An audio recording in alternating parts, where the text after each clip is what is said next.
You're listening to the Morphology Podcast.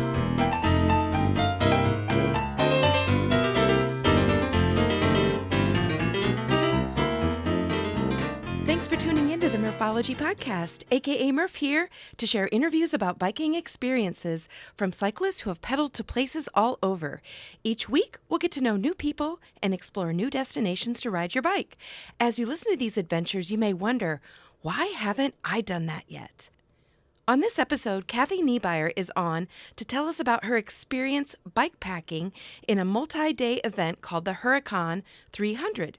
The HuRaCaN 300 Challenge is the ultimate off-road endurance experience in the state of Florida.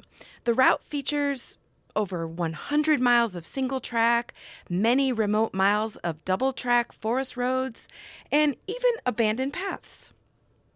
As Kathy will tell us, this part of Florida is definitely not flat. Kathy and her team completed this event in about 4 days and experienced about every kind of terrain you can imagine. You can learn more about the HuRaCaN 300 along with a bunch of other Florida bikepacking events at singletracksamurai.com. Here's Kathy.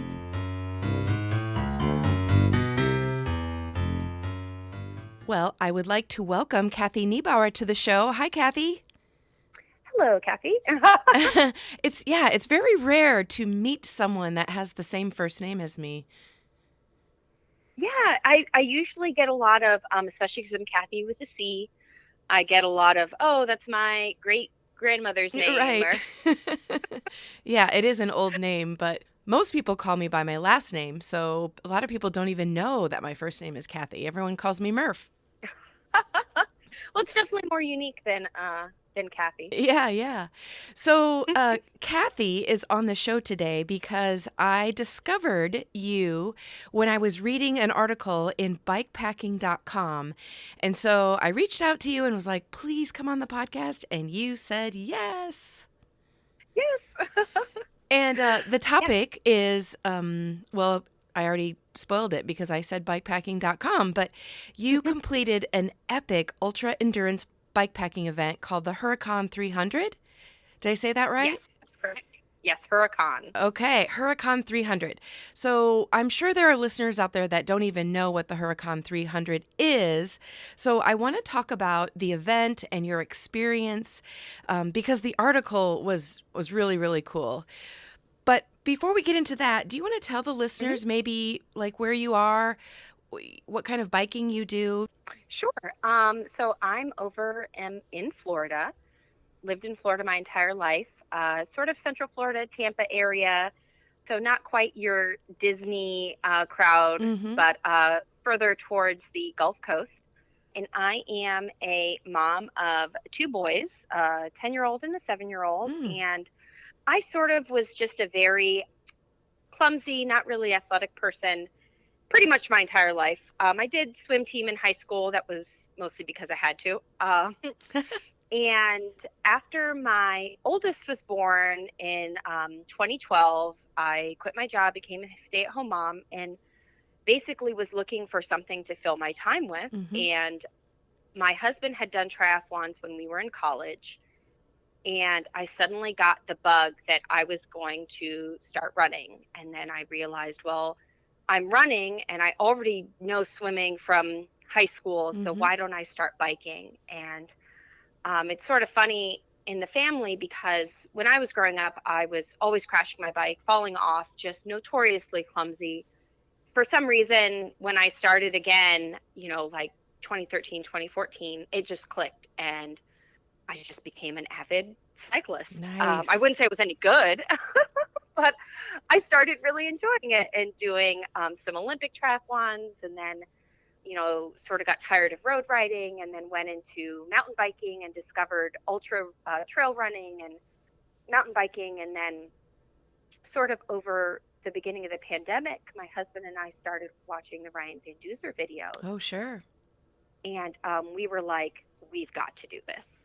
Um, and so we started bikepacking. I love it. And that's actually kind of a common story when I interview people where, they maybe not the whole running and swimming part, Hmm. but like, you kind of start out road biking and you like it, but then a lot of people are getting away from being on the roads with, distracted drivers and just Yep. the stress of being on the road and finding adventure in bike packing. So it's a great story. And I'm so glad as an adult that you are not the clumsy kid that you were, right? Exactly. I mean, I still trip and fall. Do not get me wrong. Um, but I'm definitely better on my crash ratio 2 miles now as an adult. Perfect, perfect. Well, and that's a good segue. Let's get into like the nitty gritty of HuRaCaN 300. Hmm. First off, like, why did you even decide to register for I'm assuming it's 300-mile bike packing So event? that's the insult to injury. It is actually 364 this year. Ooh, Um, he just started calling it the HuRaCaN 300, and as the race grew and developed over the past 13 years, he just kept it the name 300, even though it's gotten longer. So we decided to sign up because we had done a longer bike packing race in January of 22, so last year, called the Spanish 520, whew. And is does which was the Spanish 520 was a bike packing event that my husband had found out about and is run by the same guy, the single track samurai, Carlos. And at the time, we didn't really understand what it was. And we signed up, and it was 8 days of going from one side of of Florida to the other, oh wow. um, from Fort DeSoto to St. Augustine, following sort of the Spanish Indian Trail, roughly. And it was intense. It was a life-changing experience. And I can't believe we chose that as our first event.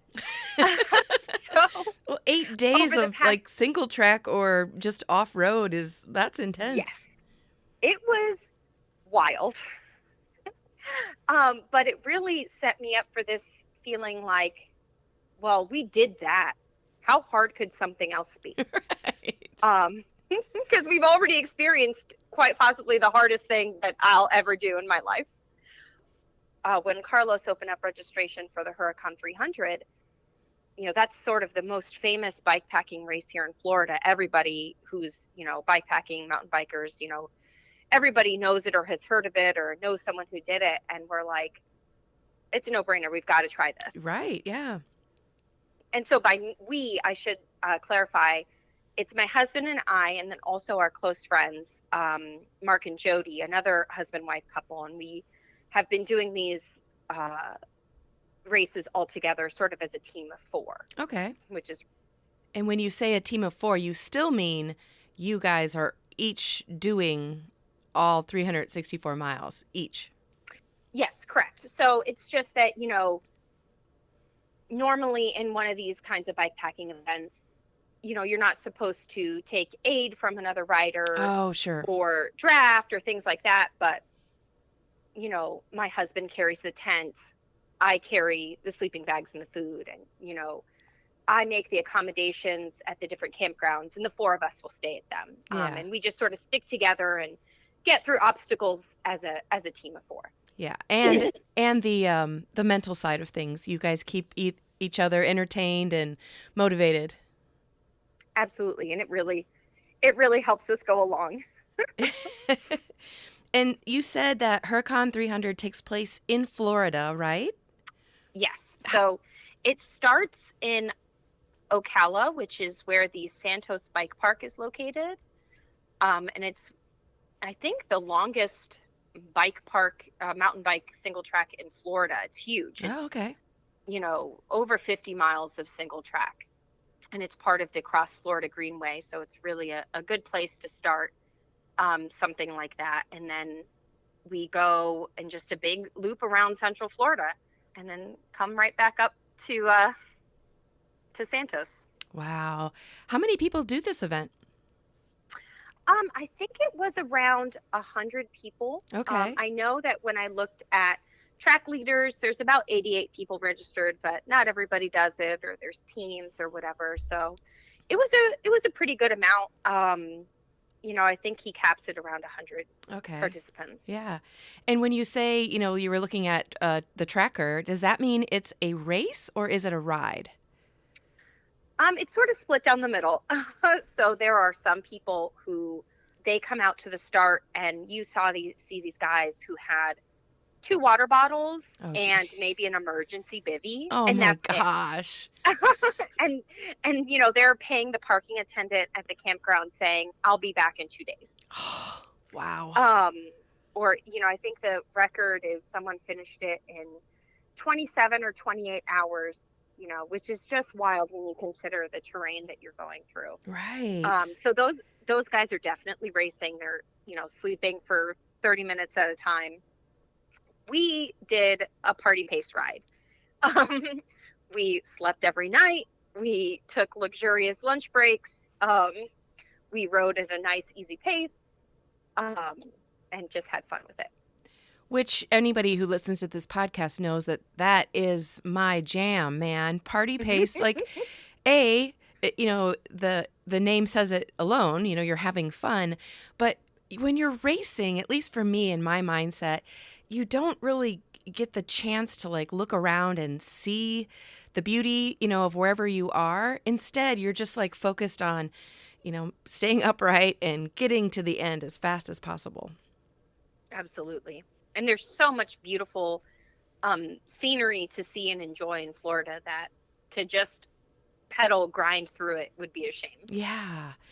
So you said when you did the Spanish 520 that took you around, I think you said 8 days, right? Yeah, 8 days. Okay. So then HuRaCaN 364 miles is Yeah, 64, don't forget it. yes, I know. That's a lot when you're mentally preparing for 300, but you said you're camping each night. So how long were you out there? We did it in 4 days. Okay. So we did, I think the first day we did a little shorter because it was a really heavy single track day.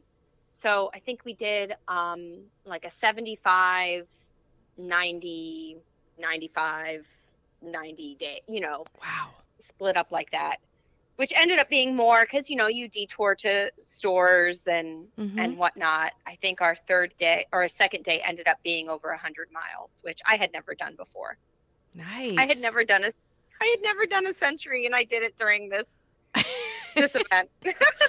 Carrying all that weight, plus you're on like sketchy terrain. Like, congratulations, that's huge. Will you describe the terrain? I'm assuming that it's probably a little bit different, maybe by the hour, but give us a general idea of what it was like out there. Yeah. So one of the things that Carlos says is that as soon as you get used to the terrain in the HuRaCaN, it changes. So it is a lot of single track. I think someone said there was over 100 miles of single track of varying difficulty. And Florida single track is, you would think that it's all flat, but because a lot of these parks are built in like old phosphate mines and things like that, there is actually a lot of really punchy, quick elevation changes, a lot of rocks, a lot of roots. And then we did a lot of like grassy double track, country roads that are in various states of disrepair, sand, just unbelievable amounts of unrideable sugar sand for miles, swamp, river crossings, just a clay, limestone, hills. There are hills in Florida. You found them, at and least. I think he took us on every single one. Right. Wow, that's a little bit of everything. Yeah, you never get bored. Wow. And describe your bike. I'm assuming that you had bigger tires if you're on a single track. Were you on like a mountain bike? So I was on a rigid bike. I had have a Surly Ogre. Okay. And I had 29er wheels, and my tires are Continental Cross Kings. So they were 2.6 inch with some Moloko bars. And it definitely helped me in the sandy parts. Mm-hmm. Because I could roll for a lot longer than my husband, who had a little bit of thinner tires, was having to really work to stay upright in the sand. And I was able to sail through some parts that my teammates were struggling a little more on. So that made me feel good. But Yeah. on the pavement, then the 2.6 giant balloon tires Right. Slowed you down. slower. Right. So it was a give and take. So, okay, so let's talk about some of that sketchy stuff. Like, I mean, Hmm. sand is kind of if it gets deep enough, you're walking it anyway. But like when Hmm. you're thinking about some of those sketchy, like single track or, the punchy climbs, do you have a strategy? Because for me, I feel like a lot of that is as much mental as it is physical. Hmm. A lot of it, I would, and like you said, mental. I would walk if I was hesitant. Whereas maybe if I was just out on my full suspension mountain bike for a little 20-mile ride, and I knew I was getting in my car and going home to my house at the end of the day, Mm-hmm. I would have been more adventurous on some of the features on the single track. But if I came around a corner and I saw a descent that had an immediate climb out that I was not comfortable with, I just got off and walked Sure, because sure. I felt like today is not the day to crash in the middle of nowhere on my super heavy bike with no suspension. Right. So, I mean, obviously I tried to ride as long as I could, but after falling a couple times in mud that I thought that I could ride or sand that I thought I could ride, it was just easier to just push your bike for a little bit Yep. than to crash and hurt myself, damage my bike, and then be stopped even longer. Sure. Yes, I agree. And there is nothing wrong with walking a bike. I mean, I've interviewed Ryan Van Duzer a couple times, Hmm. and anybody who watches his videos, well, he does beyond epic, cool adventures, Hmm. but he's pushed his bike many, many, many miles. Yep. Yeah. So, okay, HuRaCaN 364. Hmm. Any favorite moments? Like, I'm sure you have plenty of favorite moments, but tell us a little bit. Oh, so the ones that stick out to me, one is the river crossing. It's sort of the most famous part of the race, as everyone talks about the Wakaiva River crossing. And it sort of gets built up as this like really difficult part of the race. Mm, And I loved it because you approach it on this like old ghost trail. I think it's called the Challenge Trail, actually, where you are riding through this like saw palmetto, and you can barely see the trail in front of you. You're just like trusting the person in front of you knows where they're oh, going, and they're wow. following the line on their GPS. And you're just going through this terrain that feels like you're the first human to be there in decades. Wow. And then you pop out on this beautiful spring-fed river, and we were lucky that it was a very hot Florida day, despite being February, that the water felt amazing. I almost wanted to go back in and take a swim because, it was just a just beautiful spring fed river. We actually saw a canoer while we were there, and Oh, he cool. was very startled to see bikers carrying their bikes overhead across where he was paddling. So that was definitely a highlight, as well as the east track of the Green Swamp, which is just this gigantic swamp area, sort of at the southern point of the race. And I think we did something like 60 or 70 miles in there. Oh, wow. And it was just a wild, unexplored kind of place where you truly felt like you were in the middle of nowhere, which is hard to attain in, suburban Florida. Um, and just seeing like rusted out cars and buses that are left over from something, Mm-hmm. in the middle of these woods, just beautiful, just the trees and the lakes and the swamps that you're going through. You're just like, you could never reach this by car or by foot. The only way to get here is to be on your bike. And that was Wow. just really, Wow. really special. So in this span of 4 days, were you ever in a town or a village that you could restock your food and water, or were you kind of on your own the whole time? No, we were going through restocks pretty frequently.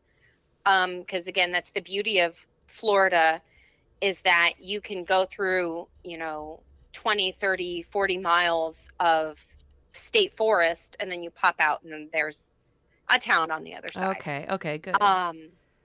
Yeah, so we had, you know, usually some days there was only one or two restock chances, but other days we were going, every 20 miles, there's another Circle K or Dollar General or Mm-hmm.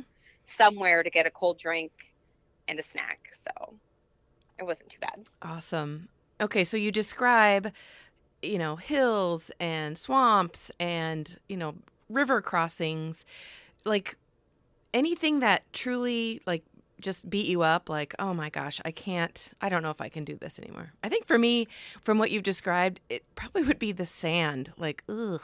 But anyway, what's yours? A quick interruption to tell you this week's podcast is sponsored by Lizard Lips Lip Balm. These great lip balms contain natural ingredients, come in a variety of flavors, and you can choose certified organic or balms with sun protection. Check it out at lizardlips.net. Now back to the show. So I have two really big ones. For me, it was the elevation of the highest point in Florida is Sugarloaf Mountain. And I know that to other people in more mountainous parts of the country, it's not going to sound like too much, but it is about 312 feet with like a 10 to 14% grade as you climb. And so for me, who I train in a place called Flatwoods, where there is maybe 20 feet of elevation change over wow. 10 miles. And you said you've been in Florida your whole life, right? You grew up. Yes. Okay, so you're used to flat. Yes. The most elevation I get sort of close by to my house is the interstate overpass. Oh, okay.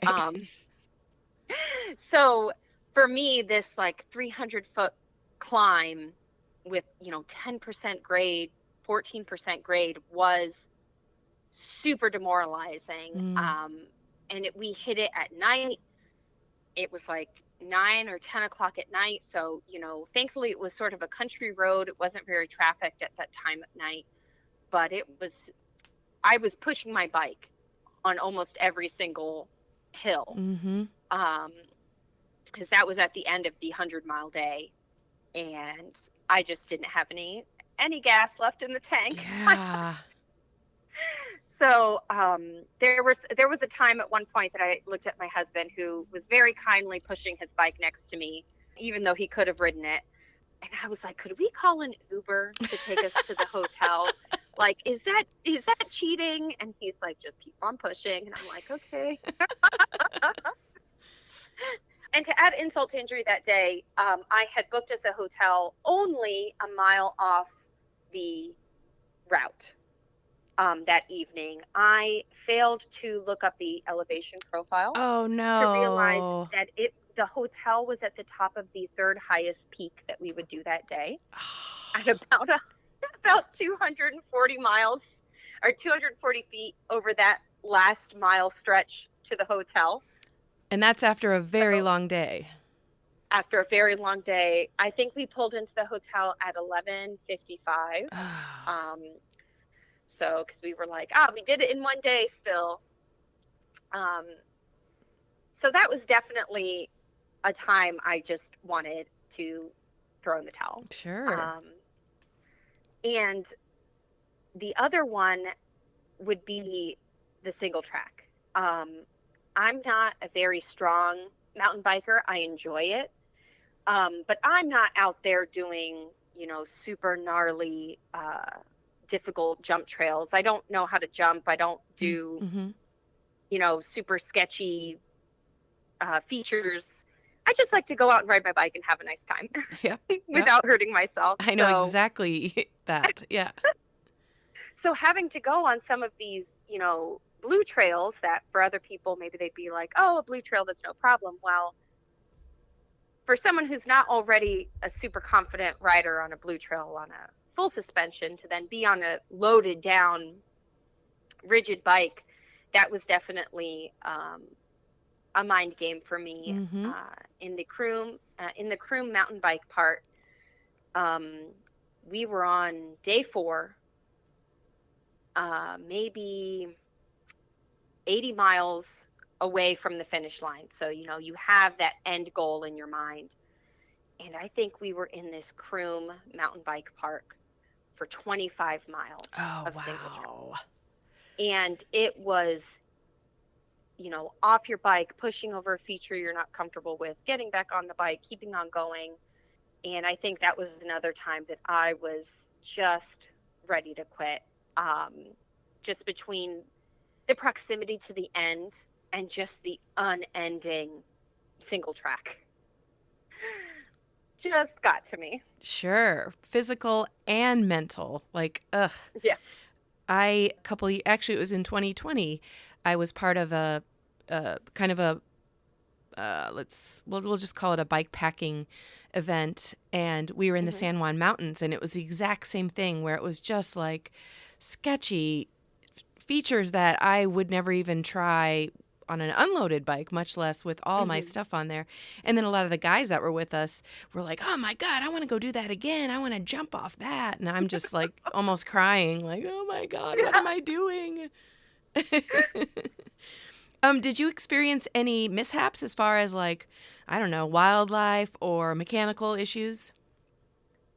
Our funniest mishap is that we did set off the hotel fire alarm. Oh, Drying our socks after the river crossing because we were using the hair dryer, and I guess my wool socks over the hair dryer was not a good combination. So we did set that off at approximately like 5 a.m. Did the sprinklers? I hope the sprinklers didn't start. They did not come on, but that was my fear. Yeah. I was like on the phone with the hotel panicking because we were like, we don't need the sprinklers to come on. And then they find out we've packed this hotel room with dirty full bikes. of muddy bikes. And how did you explain that? Like, I was drying my socks and they started smoking. We just said we were using the hair dryer. Oh, perfect. Yes, perfect. We didn't. We were using it. And so they told us how to turn it off, and it was fine. But I did have some shame walking out of the hotel later. At the continental breakfast, I was like, yes, it was us. It was me. Good morning, everyone. Sorry for the noise. Yeah. Okay, so you've done, probably many, but 2 like extremely epic endurance bikepacking adventures. Any like pro tips that you would want to pass along? Like, I'm thinking of maybe must bring items, or I ate this and it made me feel really energetic, or any pro tips?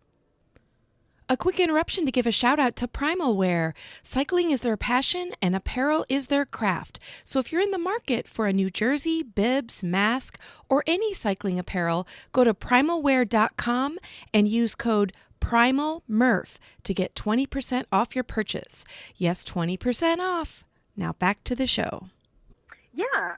So for me, with my experience of being in Florida, my biggest thing is to wear UV protective clothing. So when I go out, I'm wearing a full long sleeve hoodie, UV shirt, and I pull the hood up underneath my helmet. And I always use like sunscreen sticks to reapply on my face, because the last thing you want is to get a sunburn while you're out in the middle of an event. And I find that the hoodie actually, the UV hoodies actually help me stay cooler. Oh, nice. My second thing is water shoes. We always bring water shoes as their camp shoes because when you do a river crossing or you are going through mud or something, it's usually just mud and water. You want to be able to change out of your bike shoes so you're not squishing in sticky mud for the rest of the ride. And that was actually something I neglected to do on day 3. We were super close to the hotel, and all of a sudden we got to maybe a half a mile stretch of just disgusting, sticky, smelly mud. Oh, And it was dark, and everything always is worse after dark. We were on this road that was like graveyard road into dark stretch road. We're hearing dogs howling, things rustling in the woods. My imagination is going wild. And so the idea of stopping to change out of our shoes was just a no-go to me. right. And so we traipsed through this awful mud in our bike shoes. And then my feet were muddy and disgusting and my shoes were ruined Oh, for the rest of the ride. And then the next morning when I put those shoes back on, guess what? They were still cold and oh, wet yuck. and muddy. That's the worst feeling too, is wet Yeah, shoes. Ugh. so bring water shoes and use them. Right.